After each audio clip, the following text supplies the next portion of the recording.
Hello everyone, here's Alan for HiTarget. Today I'll show you how to use the SLAM-Image Survey Mode to measure the building facades with a V700S SLAM-Image. Now, let's start.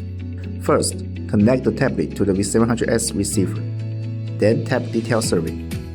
Tap the SLAM icon and select SLAM-Image Survey Mode.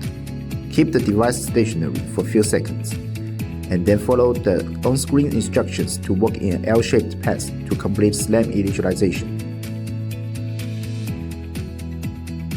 Once initialization is completed, aim at the object to be measured within a range of about 15 meters. Then tap the camera icon to take a photo. After taking the photo, you can zoom in and select the points you want to measure. Tap OK, and then save to complete the point measurement. In SLAM-Image Survey Mode, you can measure multiple points directly on the photo, making the process very convenient and efficient. That's it for SLAM-Image Survey function. Follow us on more practical surveying skills.